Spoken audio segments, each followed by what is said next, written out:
And if you'd like to dive into a little more scripture, I think what's relevant is Revelation 3:9. Behold, I will make them of the synagogue of Satan, which say they are Jews and are not, but do lie. And I'm speaking directly to you, Rabbi Shmuley. And I'm speaking directly to you, Rabbi Shmuley. And I'm speaking directly to you, Rabbi Shmuley. By the way, my friend and colleague, Rabbi Shmuley, is scheduled to debate Candace Owens on Piers Morgan Uncensored tonight. So I shot him a note with some thoughts and suggestions, and I imagine it's going to be pretty lively and pretty intense, so may the truth triumph. Maybe we'll play some excerpts. I'm sure the smoke is going to be rising there. Maybe we'll play some excerpts next week. My next two guests have vivid opinions on these big issues and have had a very public feud.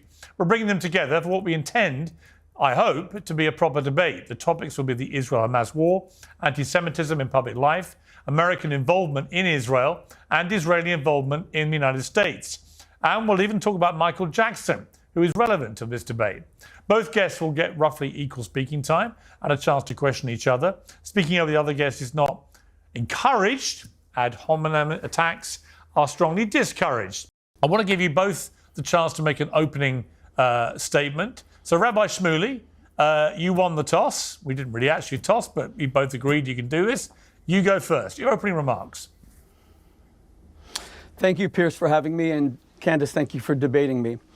I have spent my life bringing together the Black and Jewish communities, emphasizing that we share not only a history of shared persecution, but of spiritual promise. Today we debate an American tragedy, a woman of unique eloquence who has abused that eloquence to become simultaneously the foremost anti-Black rhetorician in all of the United States and the foremost anti-Semite in America. Ad hominem attacks are strongly discouraged. The statements that Candace has made against her own community, that they cry wolf and constantly say that they're victims of racism. Her attacks on George Floyd, a man who was suffocated to death for a $20 counterfeit note saying that he was a horrible human being. A woman who went up in front of CPAC and said, I was never a slave in America, as if that's the only form of discrimination, is what has led her community to call her not Candace, but Klandace. To call her not Candace, but Klandace. To call her not Candace, but Klandace. The first ever female Black woman who appears in her rhetoric against Blacks, calling LeBron James dumb and stupid, an icon to the Black community, as Klandace. As Klandace. As Klandace.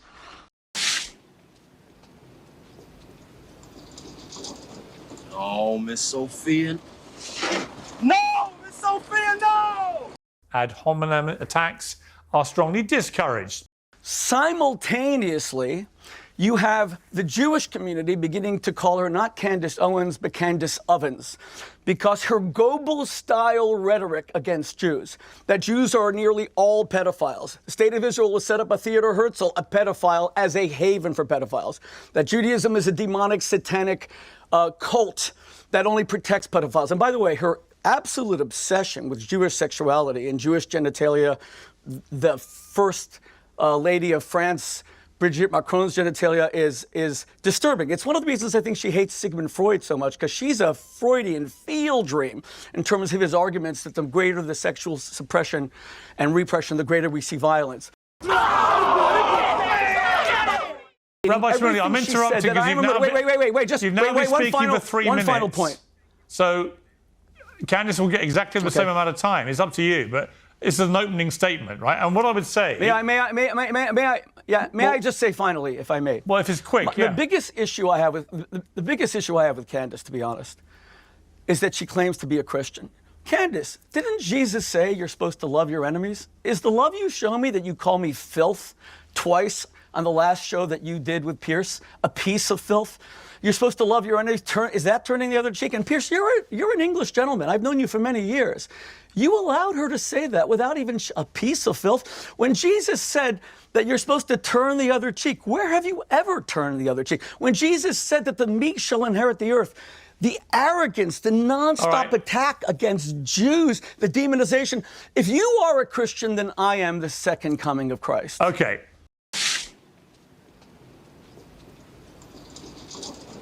No, Miss Sophia. No, Miss Sophia, no! I can only make limited points. Number one, the belief that God can be human in any form is repugnant to everything Judaism stands for. It is the main reason why so many Christians, as Michael Brown said, the original Christian community was Jewish. Of course, they all left Judaism, so did their descendants. They became Christians. That's why Jews for Jesus is the ultimate contradiction. No Jew who follows Jesus will be Jewish in the next generation.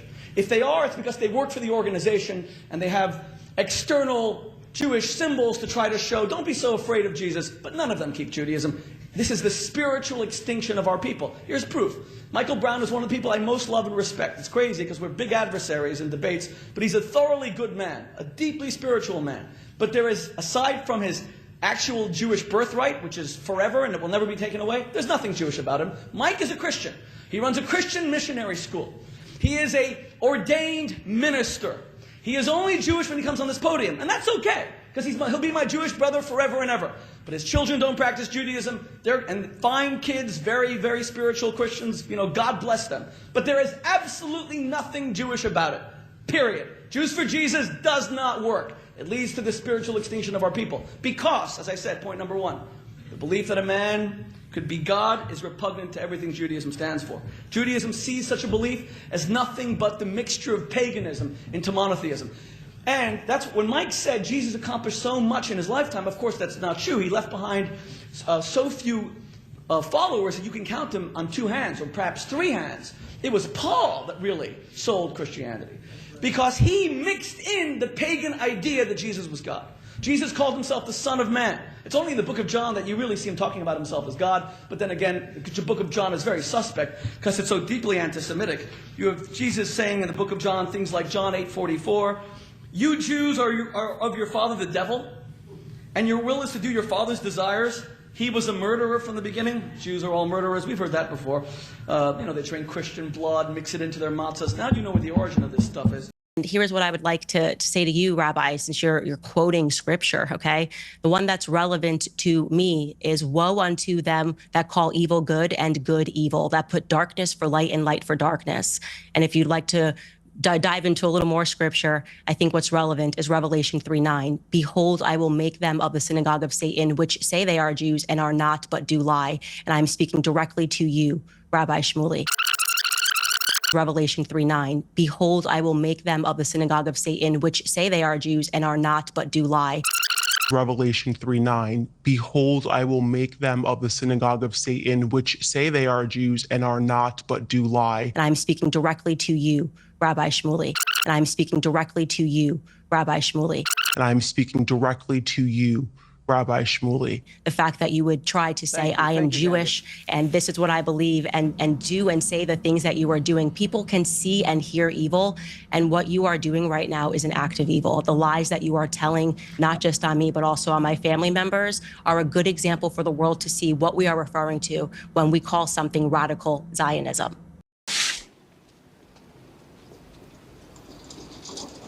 No, Miss Sophia. No, Miss Sophia, no! Slap me around and call me Susan.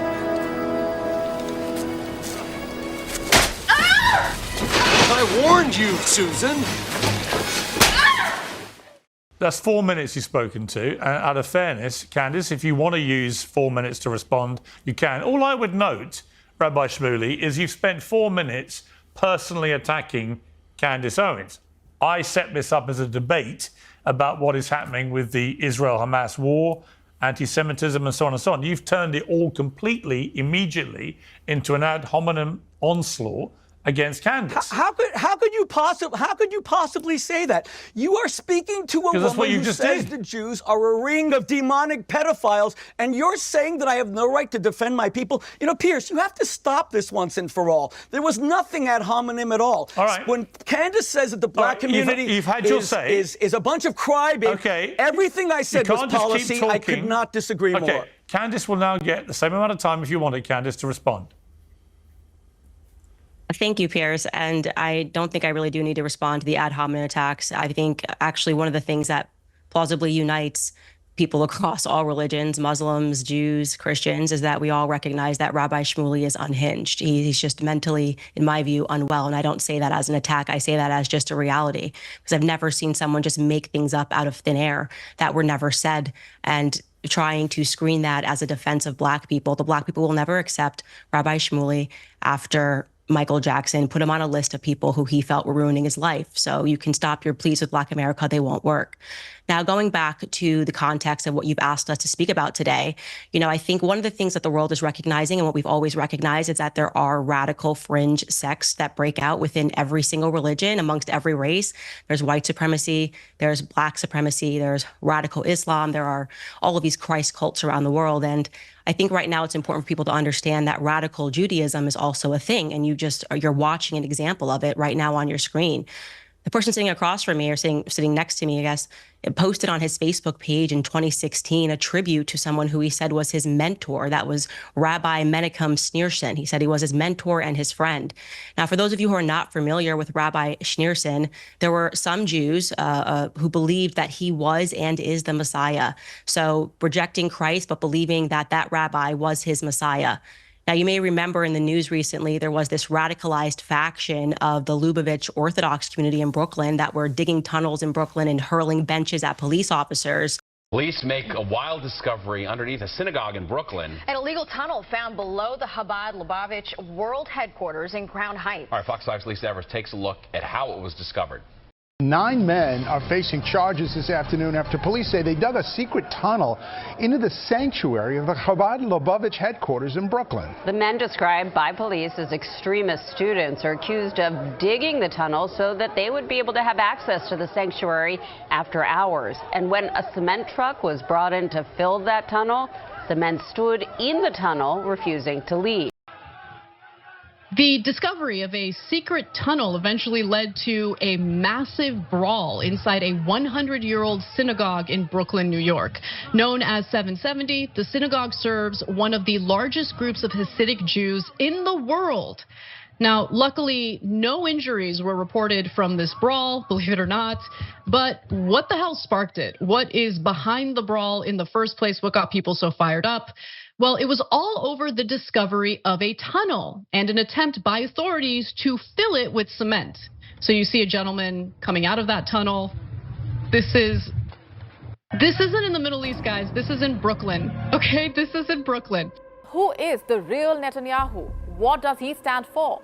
What are his beliefs? What is his story? What is his story? What is his story? Netanyahu.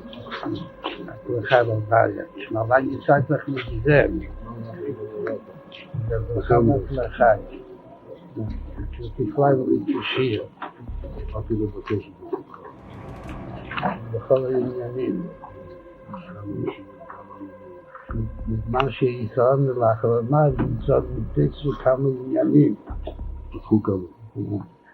מה שלא יאות, וגם מטו שעדיין משאיר ליבו. אז הייתה משהו במה ידיעתו.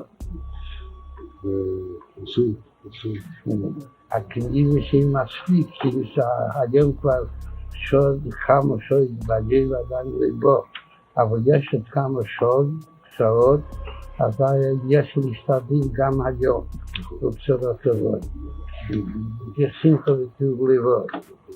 כדי שחסידים מקפידים שכל מיני את שמחה.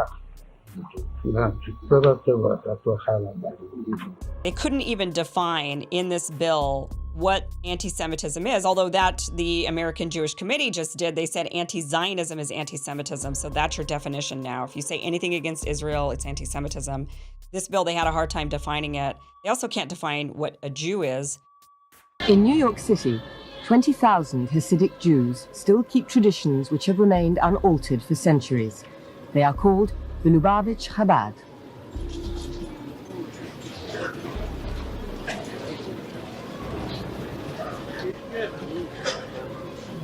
The Lubavitch believe that they have the answer to the question, what is a Jew? Or more precisely, what does God expect of a Jew? God expects that a Jew should be someone who sticks rigidly to orthodox practices and to a fundamentalist reading of the Jewish Bible, the Torah.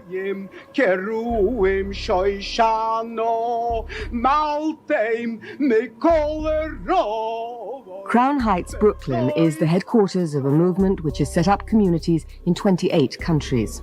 The influence of the Lubavitch is felt worldwide, but most notably in Israel, where Orthodox religious parties would like to achieve a purely religious state.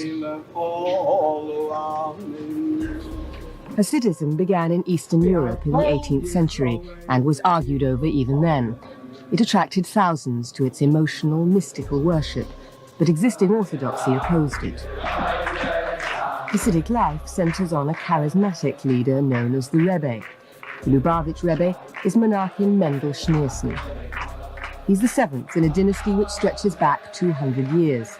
He is revered by his followers as father, guru, king, miracle worker, perhaps even Messiah. Who is the real Netanyahu? What does he stand for? What are his beliefs?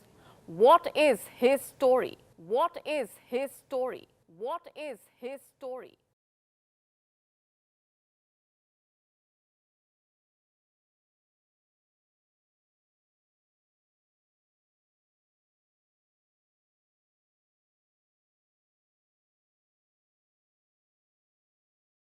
Well, and by the way, this is per the Times of Israel, that faction of individuals are followers of Rabbi Shneerson. So again, you have Rabbi Shmuley who believes that that's his mentor. They believed that he was the Messiah. What is it that becomes important to understand? What did Rabbi Shneerson preach? Well, he preached Jewish supremacism, the hatred of all non-Jews. And you don't have to take my word for it, because if I said it, they would say that's anti-Semitism. You should instead take the word of the two Jewish professors who translated his work. Those authors' names were Israel Shahak and Norin Mezvinsky. Candace just said that Israel dropped more bombs on Gaza than on Dresden. What's your source for that? Do you know that in Dresden, there were 1,000 Lancaster bombers sent over 2 nights by Churchill, and then 800 American, that's 1,800 bombs. What's your source that Israel dropped more than on Dresden? So it's just interesting because you realize that you use Dresden as an example to justify answer the what was question. happening You just in Israel. made, Pierce, this is deflection. I said more tons you of said that Israel, you just made a blood libel against the Jewish state. Dresden was 1,000 Lancaster bombers over 2 nights. I am asking you, what is your source? This is getting very boring. The answer, okay, don't interrupt me, please. The answer is, Pierce, it's my turn, correct? Pierce, Rabbi Shmuley, Rabbi Shmuley, you can't ask someone a question and then refuse to let them answer. So I asked for a source. I didn't ask for a question. Go ahead. What's the source? We've heard the question. Absurd. Candace. I'm going to respond to what you are saying. This tactic of when anybody brings up anything that Israel is doing is wrong, you get to just scream blood libel and anti-Semitism. Don't interrupt oh my gosh, it's a blood libel. It is not a blood libel to talk about the amount of death and the tons of explosives that have been dropped on the civilians in Palestine, okay? That is not a blood libel against Jewish people. This is such a nasty and perverted tactic, what is your which source? essentially says, I don't have to debate anymore because I get to just call everybody a person who's accusing me of blood libels. Okay, truly, what is happening right now is that the blood of Palestinians is being shed. Okay, that is not a libel against the Jews. That is a fact and a reality against Bibi Netanyahu and this government, which has gone extreme in their response to October 7th. So stop this tactic. Understood. Pierce, can I now have my turn again? All I asked was the source. Clearly, she has none. It was invented out of whole cloth. That's what a blood libel is. A blood libel is when Candace Owens says that the actual medieval blood libel, that Jews killed Christians and drank their blood, she actually believes that. She said, please don't interrupt me. She actually says that there were Christian bodies found all over Europe. When she said that I am not trying to kill her, we will post right after this, where she said it at least on 8 occasions. That's why she's being investigated by the FBI. Because you can lie about me, you can call me filth, and Pierce won't, and you can call me psychotic. I've never said that about you. But what you can't do is incite violence against my family. You have repeatedly said I'm trying to kill you. You said the Jews killed JFK. You said if the Jews killed JFK, you said all this earlier. We couldn't protect the president. Okay, wait, one second. Can we get back to the debate for a moment? No, wait. Let's just go back for a moment.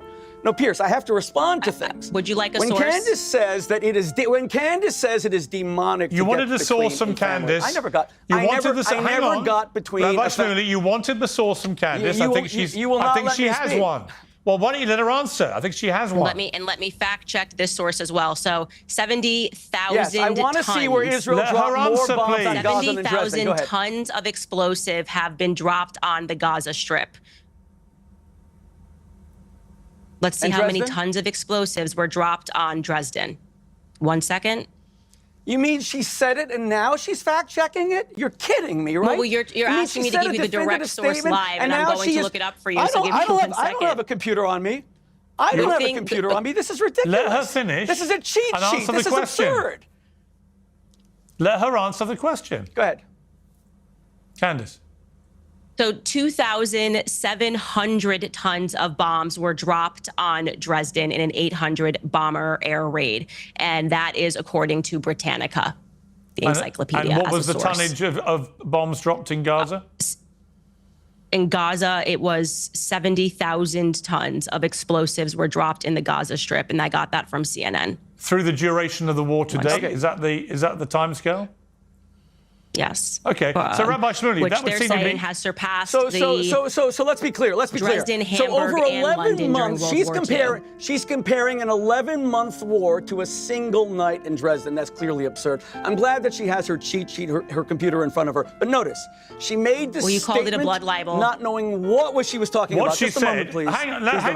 Hang on. What she said, to be clear, was that the Israeli. It's also in the New York Times. The Israeli Defense Force had dropped more bombs on Gaza than were dropped on Dresden. That is true. Do you accept that, Rabbi Shmuley? No, Miss Sophia. No, Miss Sophia, no! You know, Pierce. I find this an astonishing debate. You asked. Wait.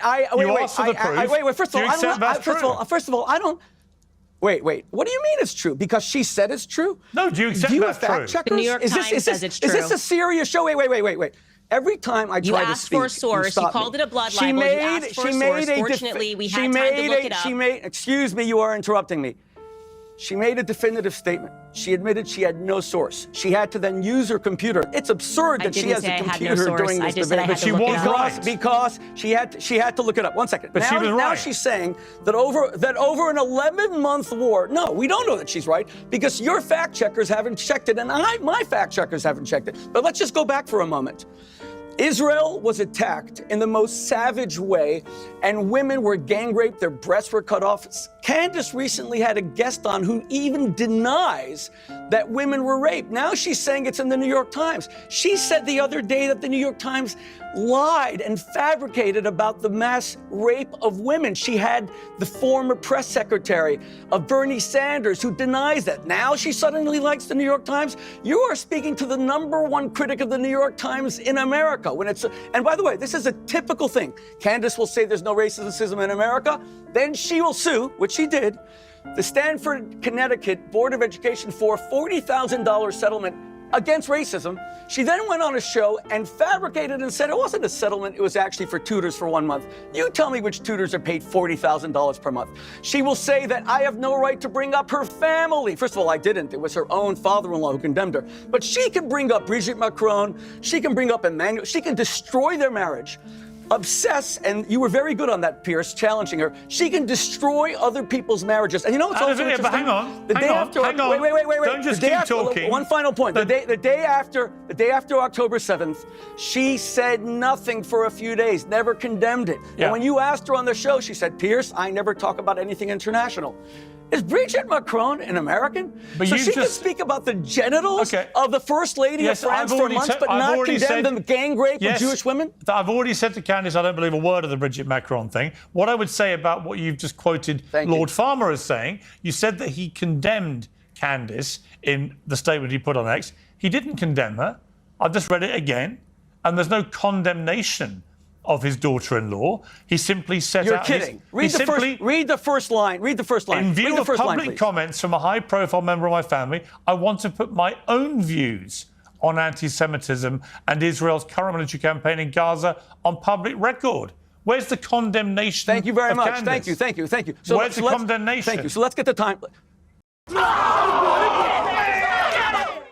Candace, why is it, do you think, that so many people in the Jewish community believe that you are anti-Semitic? I think that's actually a very good question. And just to go back, I'm going to answer your question. I just want to make sure people are recognizing, because he said a lot of stuff there, he's not able to counter. He essentially tried to hold me to looking up the sources. We've now found the sources, and it's the BBC, it's the New York Times, and it is the Euromed Human Rights Monitor. We have found no sources, and we'll fact check it afterward. You looked it up during the show. I'm sorry. Bombs were dropped on Gaza, and per the BBC, the British aircraft dropped 4,000 tons of bombs on Dresden. So just for clarity, in a single night, not 11 months. In a single night, correct. Please don't cut me off. I have not cut you off. He called that a blood libel because that is a strategy, which is meant to just distract people from the truth or looking into it. So you say everything you say is a blood libel. No, Miss Sophia. No, Miss Sophia, no! You are self-destructing before America's eyes because you have some issue with the Jews, not with Israel. So let me continue. You actually said that Theodor Herzl was a Frankist. By the way, when you attack Frankists as a bunch of Jewish pedophiles, you forget to mention they all became part of your religion. They all converted in 1757 to Catholicism. You always omit that.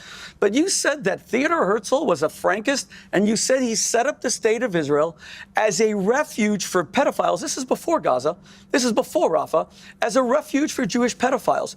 You always refer to Jews as pedophiles. It's the main word you use about Jews. And every historian knows that what began in Norwich in 1099 with the first blood libel, where the Jews were falsely accused of taking a Christian child and drinking his blood, you actually believe that. You said that Christian bodies, this is before Rafah, this is before Israel, that Christian bodies were found all over Europe. And when you speak about pedophilia, you know, it's funny, you just converted to Catholicism. In 2002, Pope John Paul II, a pope that you would probably like, he was very conservative. He was a great man, great friend of the Jewish community, recognized the state of Israel, sent an ambassador in 1994. He apologized, very frail, to the world Catholic community, saying that at least 2% of all Catholic priests were pedophiles. Later, Pope Benedict XVI apologized again. I met Pope Benedict, a great man, great friend of the Jewish community. He said it was 4%. Then Pope Francis raised it probably even higher, 6%. We know 1 million people, almost 1 million people, children in France alone, according to the French government, were abused by Catholic priests. But you've never once condemned Catholic pedophilia. Okay. Everyone knows it was the biggest scandal in the world. Okay. But only the Jews are pedophiles. Is that anti-Semitism? Okay, let me ask Candace, do you condemn pedophiles in the Catholic Church, Christian pedophiles? Yeah, he's just lying again. Actually, on my show, I spoke extensively about Frankism, and I told people that there was a conversion into the Catholic faith. And one of the things that I believe is that all of the Abrahamic religions have been infiltrated by Satanists, and that is what I've said. So they've decided to pull apart only the piece where I'm talking about Judaism and not where I'm speaking about all of the faiths having been infiltrated, and speaking about how it's important for everyone to recognize this so that you can realize that there is this sort of satanic cult that's operating within all of the faiths. And I think that they use Christians and they use Jews and Muslims as well. I've said that on my show multiple times, so he's just absolutely lying about that. I think the difference here is that you'd be hard-pressed to find a Catholic that would in any capacity defend pedophilia.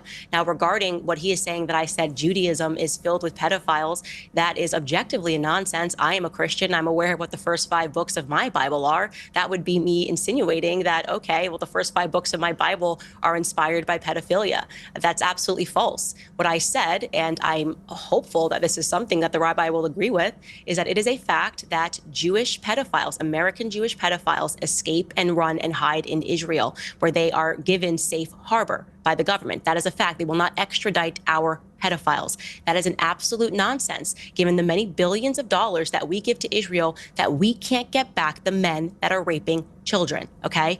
And I can't imagine a single person that would think otherwise, that is not a nonsense and that we should not be giving back those pedophiles. And to be clear, it wasn't Candace Owens who researched and came up with this. It was an incredible Jewish organization that looked into this, talked about how wrong it was, and brought it into the mainstream media. If you don't like that Israel is harboring pedophiles, that's not on me. That is on the state of Israel. Okay, again, I am condemning the state of Israel for harboring American pedophiles and not extraditing them. Do you have a disagreement there, Rabbi? If so, please share.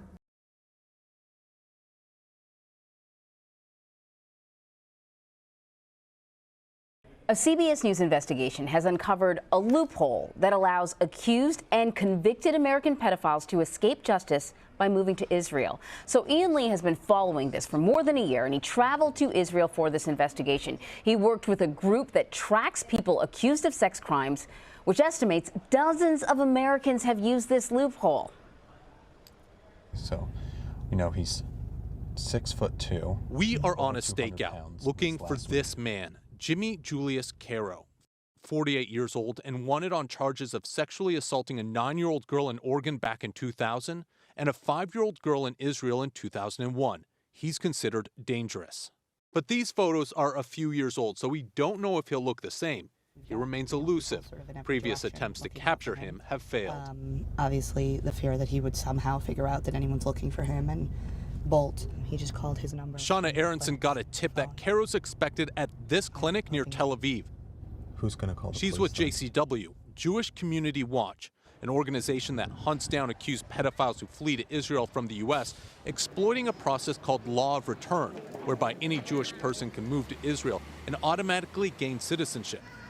The ease with which pedophiles seem able to use this law as an escape route haunts victims like Mendy Hawk, who says he was abused from age 8 by a teacher at an Orthodox Jewish school in Los Angeles. So your classroom is right here. How does it feel being back? I was very anxious and, stressed coming back here. A lot of memories coming through my mind. Memories of his alleged abuser, Mordechai Yom Tov, who taught him Hebrew studies when he was just 8 years old. So in the beginning, he would just rub me outside of my pants, and then I would say about 3 to 4 months later, he started going in. Reaching down your pants? Yeah, it's reaching down. Why did you feel like you couldn't tell anyone? I was scared, I was ashamed. I just didn't know what people would think of me, of the whole situation. Yom Tov pled guilty in 2002 to sexually abusing and committing lewd acts against 3 other boys. He served jail time, but when he was released, he violated his probation and, according to JCW, fled to Israel with help from individuals within the Orthodox Jewish community. JCW tracked Yom Tov down and confronted him with a hidden camera in Jerusalem, where he admitted to illegally fleeing the United States with help and using a fake passport to enter Israel. I was supposed to stay for 5 years in the same city. I was supposed to, I was supposed to go every 2 weeks to the police station. I left within a week later. He had this message for his victims. I'm very, very, very, very sorry. The other person in this video is Meir Seawald, the founder of Jewish Community Watch. He tells CBS News Yom Tov's case isn't uncommon in the Orthodox community. The same thing that's going on in the Catholic Church right now around the world, the exact same thing happens in our community. The rabbis say it's, you know what, he promised he's going to go for therapy, he's never going to do it again. Boom, he's in another community. A few years later, he's at the same thing, and we hear more allegations that the person continued to abuse children. And often, those abusers end up in Israel. Do you have a disagreement there, Rabbi? If so, please share.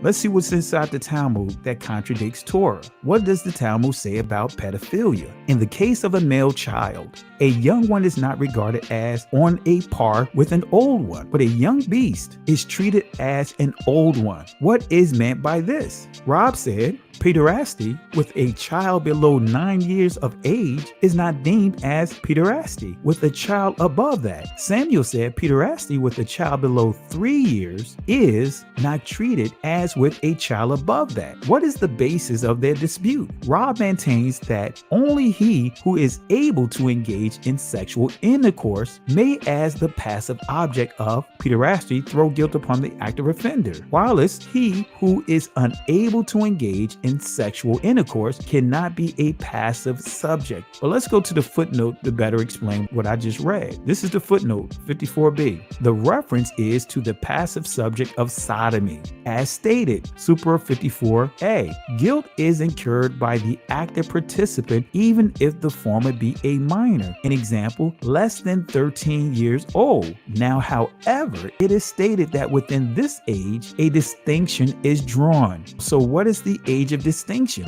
Footnote 24. It says, Rod makes 9 years the minimum, but if one committed sodomy with a child of a lesser age, no guilt is incurred. Samuel makes 3 the minimum. You see what it's saying here? One rabbi says 9 years is the minimum, but another one says, but if one committed sodomy with a child of a lesser age, no guilt is incurred. But another rabbi says 3 is the minimum. And then when we look at 25, at 9 years, a male attains sexual matureness. 26. The point of comparison is the sexual matureness of woman, which is reached at the age of 3. Wait a minute. Sexual matureness of a woman is at the age of 3. According to their Talmud, an adult man and woman are allowed to have sexual intercourse with kids. Ketubah 11b, a small boy who has intercourse with a grown-up woman makes her as though she were injured by a piece of wood. When I said it before Samuel, he said injured by a piece of wood does not apply to flesh. Some teach this teaching itself as to a small boy who has intercourse with a grown-up woman. When a grown-up man has had intercourse with a little girl, or when a small boy has intercourse with a grown-up woman, or when a girl was accidentally injured by a piece of wood, in all these cases, that's how they treat it. Like she has a splinter. If she has intercourse with a little boy, I'm not even gonna say intercourse, molesting a child, a little boy, they say they're gonna treat it like she has a splinter. It means this: when a grown-up man has intercourse with a little girl, it is nothing. For when the girl is less than this, it is as if one puts the finger into the eye. In other words, accidentally poked yourself in the eye. So it's no big deal. But when a small boy has intercourse with a grown-up woman, he makes her as a girl,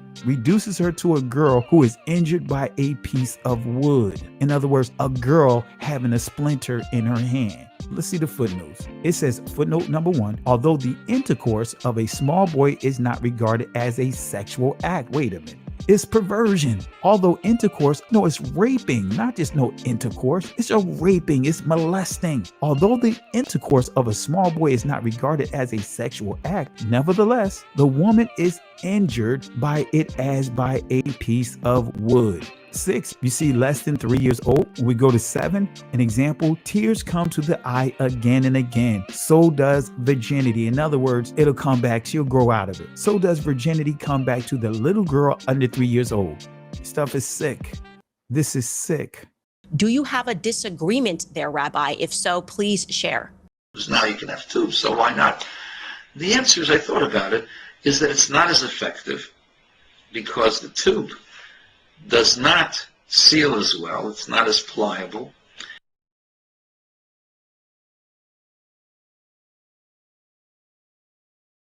It's not as quick, and it's not as close.